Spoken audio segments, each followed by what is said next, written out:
नमस्कार, news our के खास कार्यक्रम में आपका स्वागत है। मैं हूं देवेंद्र कुशवाहा। शिंदे गुट को शिवसेना के सिंबल मिलने के बाद अब विधानसभा में शिवसेना के कार्यालय पर भी कब्जा कर लिया गया और उद्धव टुकुर टुकुर ताकते रह गए। वैसे उद्धव सुप्रीम कोर्ट की शरण में हैं। एक रिपोर्ट देखिए, फिर चर्चा भी करेंगे।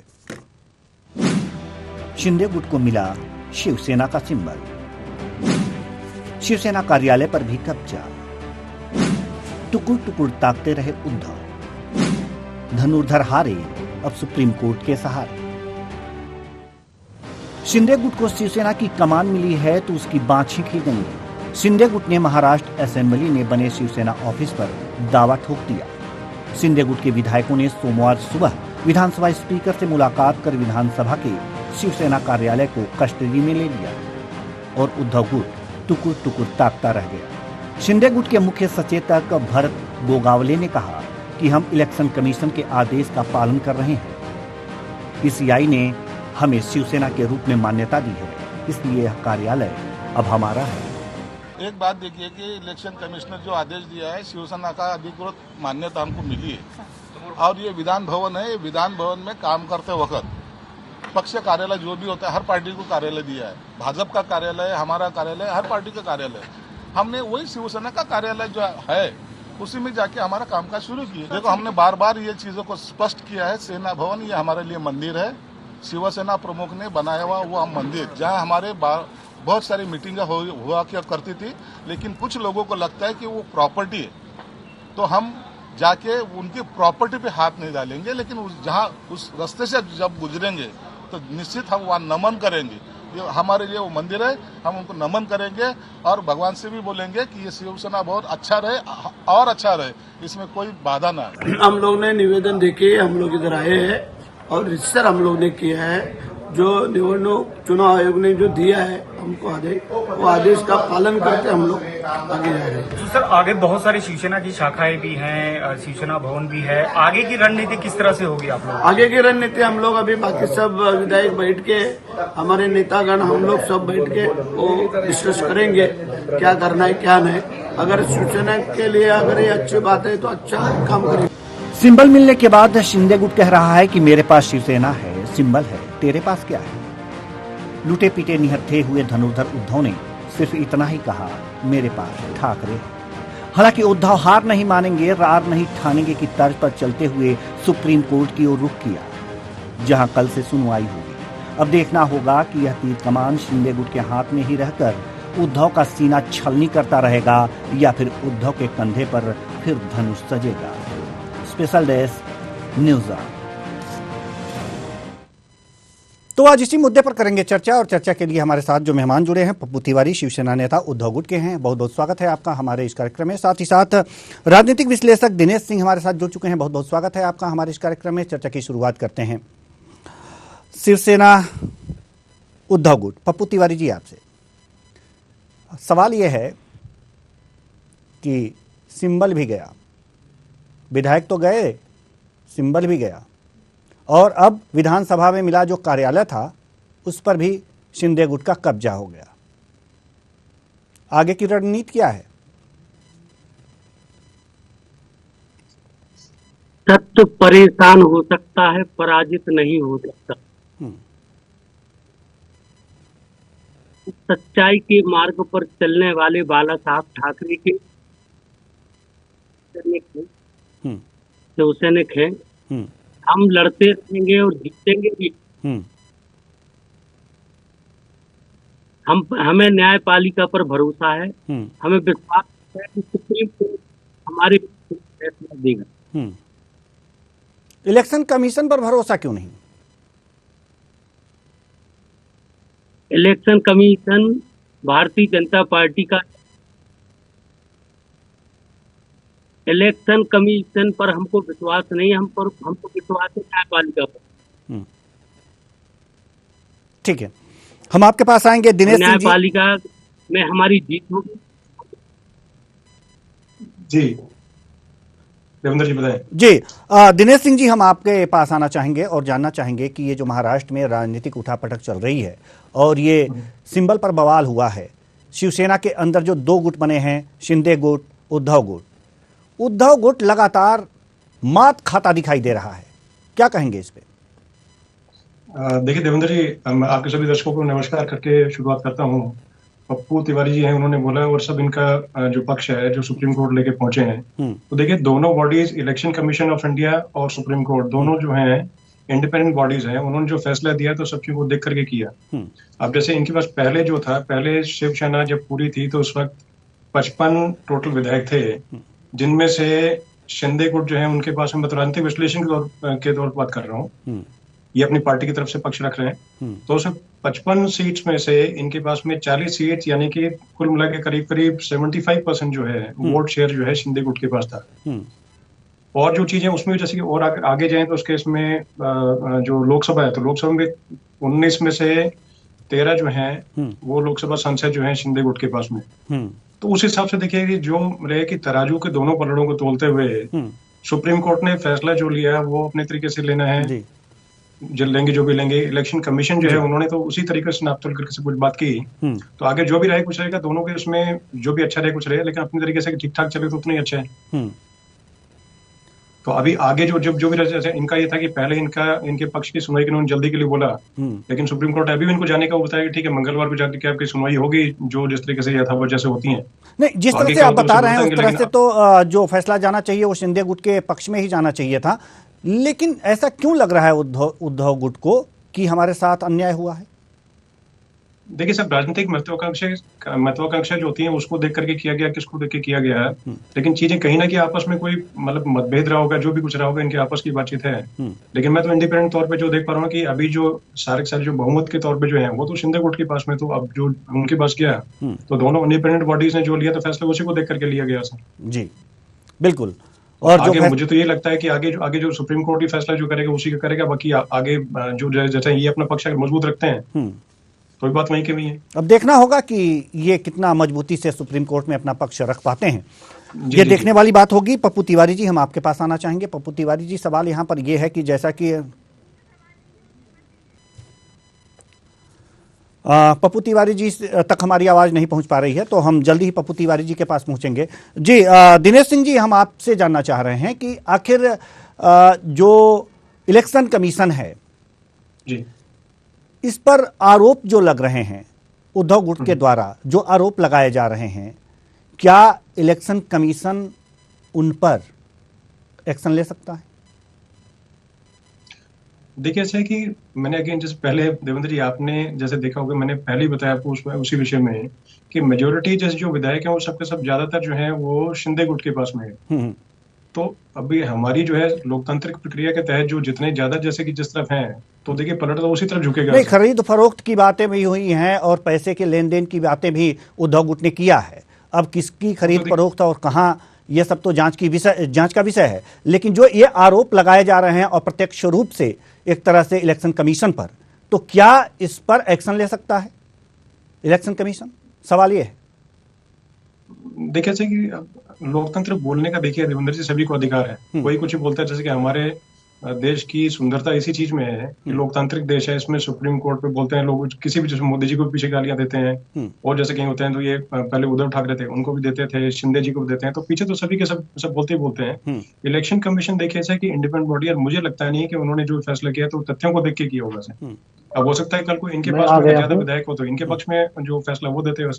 जी ठीक है, कहना तो बड़ा मतलब एक उस तरीके से होगा कि जैसे जो बाकी उसके बाद में अगर कोई ज्यादा रहे कि संविधान के खिलाफ अगर बात करेगा तो उसके इसमें तो फैसला मतलब कि जो भी आएगा उसके बाद में अगर कुछ फिर भी अगर बोला जाए तो वो तो कंटेम्प्ट है ही उसी का से। ठीक है, प्रदीप भटनागर जी हमारे साथ जुड़ चुके हैं, बीजेपी नेता हैं। आपका बहुत बहुत स्वागत है हमारे इस कार्यक्रम में। प्रदीप भटनागर जी, सवाल आपसे ये है कि जो महाराष्ट्र की राजनीति चल रही है उसमें पीछे से बीजेपी का हाथ देखा जा रहा है, क्या कहेंगे आप? बड़ी हंसी आती है इन चीजों को लेके, क्योंकि एक किसी चीज ने, किसी संस्था ने या न्यायालय ने या किसी ने एक चीज को एक स्टेटमेंट दी है, तो कम से कम इन चीजों को देखना चाहिए कहां से आई कहां से नहीं आई। आप उठा के एकदम भाजपा पे आप आ गए। नहीं, हम नहीं, आपने खुद ही न्याय प्रतिक्रिया। हम क्यों आएंगे? देखिए शिवसेना जी, हम क्यों आएंगे? हम पत्रकार क्यों आएंगे? कुछ हवा है, हवा का रुख है, धुआं उठा है, इसलिए हम आपसे पूछ रहे हैं। साहब शिवसेना निर्वाचन आयोग गई और शिंदे ग्रुप भी गया। अब निर्वाचन आयोग का काम था इसका डिसीजन पे देना, क्या करना क्या नहीं करना। अब इन चीजों पे उन्होंने जो न्याय प्रणाली में, या उन्होंने विधायक देखा या सांसद देखे कि ये झुकाव किस तरफ होना चाहिए, उन्होंने इस तरह की स्टेटमेंट दी और शिंदे ग्रुप को दे दिया चीजें कि उन्हें लगा निर्वाचन असली शिवसेना यही है। तो लगा, तो ये बातें तो सही हैं। नहीं प्रदीप जी, लगा, ये बातें सही हैं, ये आपकी बात जी, ये आपकी बातें सही हैं कि उनको लगा, अगर जो इलेक्शन कमीशन को लगा तर्कों के आधार पर, उनके साक्ष्यों के आधार पर, तो सिंबल दे दिया गया। और कार्यालय, जब सिंबल दे दिया गया तो कार्यालय भी उनको मिल गया, विधानसभा में जो उनका कार्यालय था। लेकिन सवाल आपसे यह है मेरा कि पीछे बीजेपी का हाथ, लोग मान रहे हैं कि शिंदे के ऊपर बीजेपी का हाथ है, शायद इसलिए ये सारी चीजें हो रही हैं। इस पे आपका क्या कहना है? देखिए, जो लोग ये चीज का ह्यूमर फैला रहे हैं या भाजपा को बदनाम करना चाह रहे हैं, ये ठीक नहीं है। और भारतीय जनता पार्टी को इन चीजों की जरूरत नहीं है। केंद्र में बैठी और अच्छी सरकार चला रहे हैं। और महाराष्ट्र के अंदर भी हमारी शिंदे जी को जो बनावा है, फडणवीस साहब जो सरकार चला रहे हैं, बहुत अच्छी चला रहे हैं, तो उनका एक अपना निजी मामला था, तो निर्वाचन आयोग ने उसको डिसीजन दिया और उसमें आया। देखिए,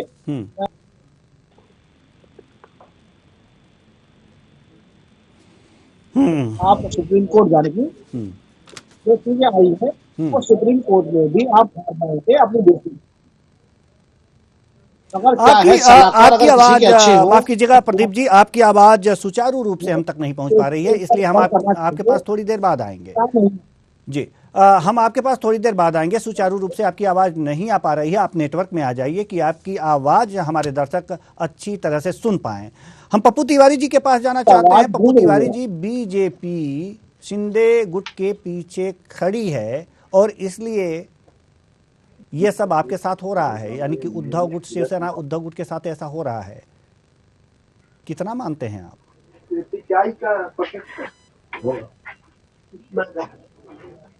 जिनका अपने क्षेत्र में प्रभाव है, वो पूरा प्रभाव कम करने का भारतीय जनता पार्टी का लक्ष्य है, उद्देश्य है। पिछले वर्ष मध्य प्रदेश में चुनाव हुए थे, कांग्रेस की सरकार बनी, कमलनाथ मुख्यमंत्री बने, इन्होंने विधायकों को खरीद लिया।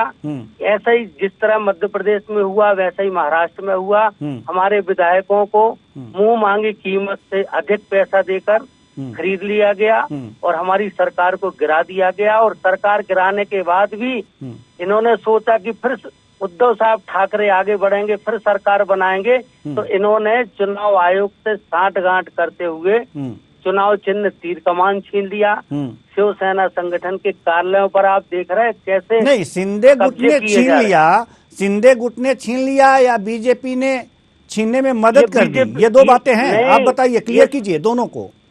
शिंदे जी अभी समझ नहीं पा रहे। शिंदे जी को इतना पैसा दे दिया है और इनके खिलाफ जो जांचें चल रही थी, उन जांचों के कारण शिंदे जी को मजबूरी बस, शिंदे जी की कभी आत्मा नहीं ऐसी हो रही थी, लेकिन शिंदे जी ने, भारतीय जनता पार्टी के लोगों ने इनको गुमराह करते हुए शिवसेना को महाराष्ट्र राज्य से समाप्त करने की कोशिश की है और वही कोशिश अभी भी जारी है। पप्पू जी, शिंदे जी दुधमुहे बच्चे हैं क्या कि उनको कोई गुमराह कर देगा? बिल्कुल नहीं है, वो जमीनी कार्यकर्ता हैं। हम भी उनसे जुड़े रहे। आनंद दगे जी हमारे भी आदर्श थे, हम उनके पास जाते थे, वो हमारे मध्य प्रदेश और अन्य राज्यों के शिवसैनिकों को मदद भी करते थे। लेकिन आज जो शिंदे जी कर रहे हैं, कल के दिन शिंदे जी को भी पछताना पड़ेगा। इसलिए पछताना पड़ेगा क्योंकि पूरा महाराष्ट्र ही नहीं, पूरा देश देख रहा है भारतीय जनता पार्टी को कि ये क्षेत्रीय दलों को कैसे नेस्तनाबूद कर रही है, कैसे उखाड़ कर फेंक रही है, कैसे ये चाहते हैं कि महाराष्ट्र में भारतीय जनता पार्टी की सरकार बने। ये वही महाराष्ट्र है छत्रपति शिवाजी महाराज का, जहां 2 बजे रात को फडणवीस जी ने, भारतीय जनता पार्टी ने अजित पवार जी से मिलकर 2 बजे रात को मुख्यमंत्री की शपथ ली थी। शपथ तो दिन में होती है, लेकिन आधी रात को शपथ लेकर इन्होंने ये साबित कर दिया था कि हमें महाराष्ट्र में शिवसेना नहीं चाहिए। उसी क्रम को आगे बढ़ाते हुए भारतीय जनता पार्टी ने चुनाव आयोग से सांठगांठ कर ये जो ऐतिहासिक फैसला दिया है उस पर हमारी शिवसेना को कड़ी आपत्ति है और हम न्यायपालिका पर भरोसा करते हैं। ठीक है, हम सुप्रीम कोर्ट की शरण में गए हैं और हमें विश्वास है कि ठीक है, हमें न्याय मिलेगा। दिनेश सिंह जी, हम आपके पास आएंगे, लेकिन उससे पहले हम प्रदीप भटनागर जी के पास जाना चाहते हैं, क्योंकि बड़ा आरोप लगा है सांठगांठ, चुनाव आयोग के साथ बीजेपी का सांठगांठ और फिर शिंदे गुट को सिंबल मिलना। जी क्या कहेंगे? बड़ा आरोप है। जी जी, बड़ा आरोप है, बिल्कुल कहा। मैं बता दूं कि ये लोग जो बोल रहे हैं, इन्हें बता दें कि उद्धव जी धोखेबाज, दगाबाज आदमी, जिन्होंने हमारे साथ चुनाव लड़ा और अपनी ज्यादा संख्या में अपने विधायक जिताए और लाए, और अपने लोभ लालच में क्या हुआ, वो सजा है उस चीज की जो कुदरत ने दी कि राज गया, भार गया, परिवार गया, घर गया।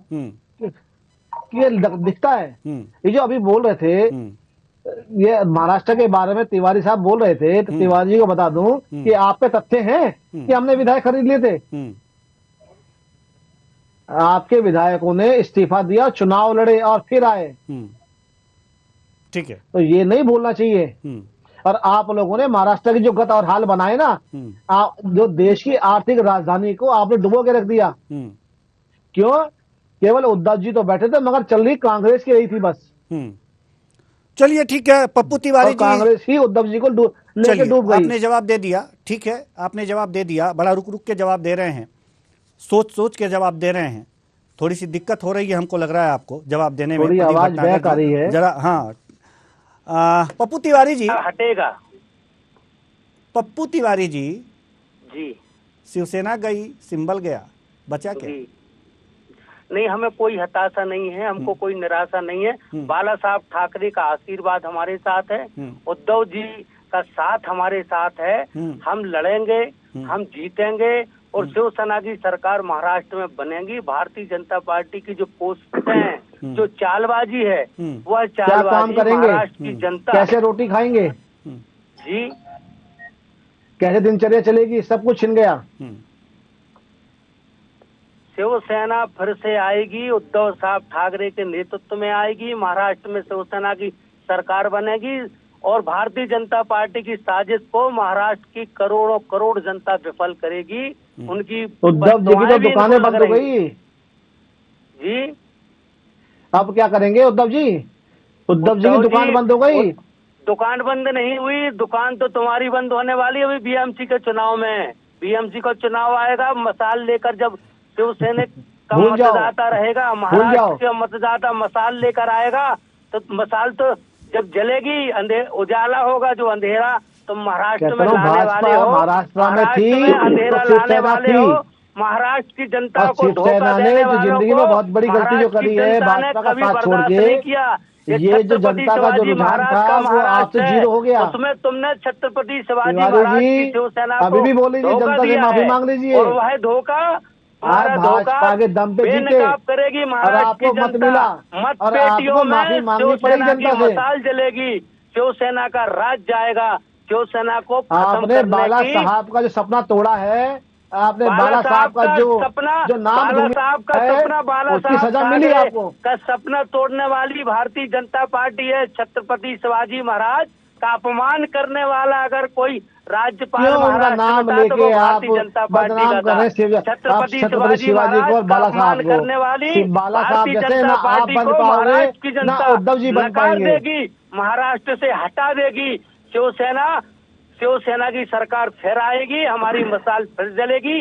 बीएमसी में भी शिवसेना आपको हटा दिया, आपका तीर कमान छीन लिया। चलिए ठीक है, आपका तीर कमान छीन लिया, आपकी ऑफिस छीन लिए। चुनाव आयोग भारतीय जनता पार्टी का बिछा के बैठेंगे।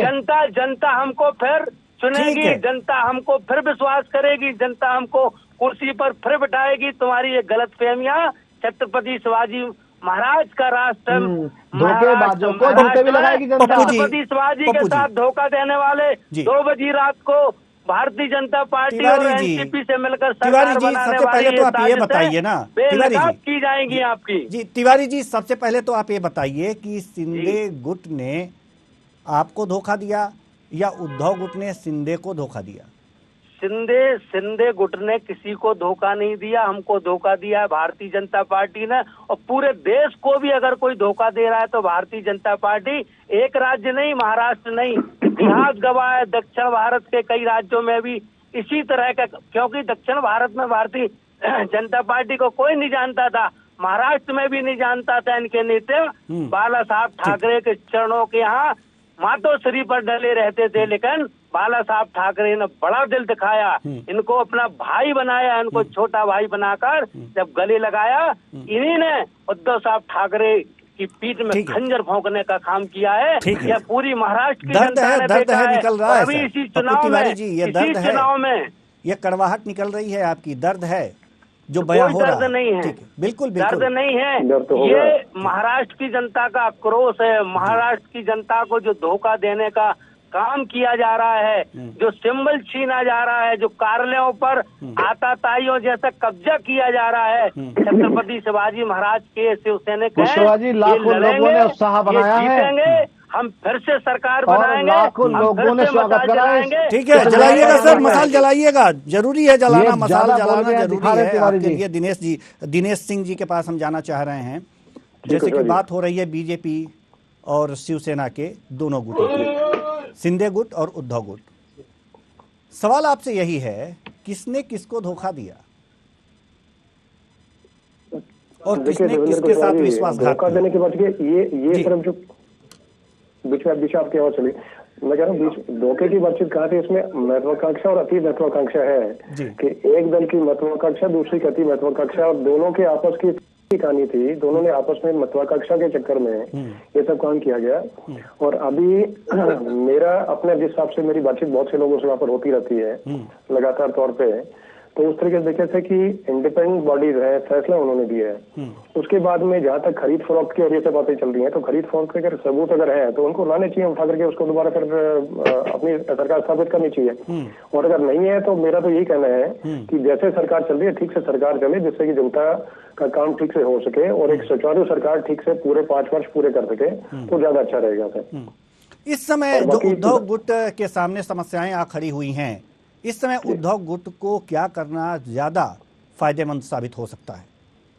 देखिए ऐसा है कि उनके पास विकल्प सब खुले हुए हैं, लोकतांत्रिक देश है हमारा, उसमें जो इनके अधिकार हैं उनके हिसाब से जहां सुप्रीम कोर्ट जाना चाहें, दोबारा उसके बाद में कहीं पर अपील डालनी है, वो सब चीजें अपने करें।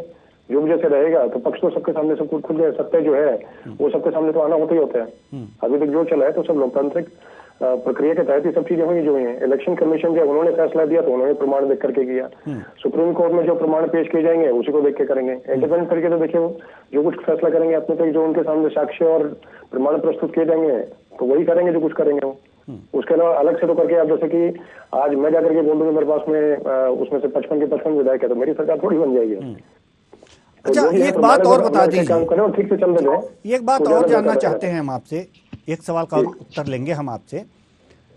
सवाल ये है कि जब बाला साहब ठाकरे थे महाराष्ट्र में, उस समय की शिवसेना और अब की शिवसेना में क्या अंतर देख रहे हैं? उसकी साख देखिए कुशवाहा जी, जिस वक्त बाला साहब ठाकरे थे तो वो तो एक तरह से सर भी कहना है कि विश्व विजयी तिरंगा प्यारा झंडा ऊंचा रहे हमारा, तो वो तो उसी को लेकर के चलते थे। वो तो एक लेजेंड थे, उनका तो मतलब बराबरी करना भी जो है तो उनको नमन करके ही पहली बात शुरू कर सकते हैं। तो उनके समय जो महाराष्ट्र था वो तो उसमें और आज के उसमें तो आपको देख सकते हैं कि वो कहाँ कितना नीचे चीन जा चुकी है। हर जगह पे हर दल में लड़ाई बड़ाई सब चीजें होती हैं, आपस में चीजें होती हैं, अपने जो भी हो कुछ हो तो घर में सुलझा लिए जाए मसले तो ज्यादा ठीक है। बाहर निकल के तो फिर किसी अति महत्वाकांक्षा है या ऊंचों को लेकर के या फिर कोई आपस में मतभेद है, तो मतभेद अंदर अगर निकल जाए तो अच्छी बात है, घर में अगर उनका मसला हल हो जाए तो ज्यादा अच्छा है। बाहर निकल के तो देखिए कुछ न कुछ होता ही है फिर। ठीक है सर, ये है तो अभी के हिसाब से तो ठीक ठाक चले तो ज्यादा अच्छा है। बाकी उसके बाद में जो भी है ये उनके पास विकल्प है, सुप्रीम कोर्ट से जो आएगा फैसला वो भी आ जाएगा कल। ठीक है, बहुत बहुत धन्यवाद तीनों मेहमानों का। आप तीनों मेहमान आए और अपने अपने विचार साझा किए। तो सवाल यहाँ पर यह है कि महाराष्ट्र में शिवसेना के बीच, दो गुटों के बीच जो द्वंद्व चल रहा है वास्तव में हानि तो शिवसेना की ही हो रही है, लेकिन लाभ कौन ले रहा है ये तो बाद में पता चलेगा। फिलहाल इस कार्यक्रम में इतना ही। मेरे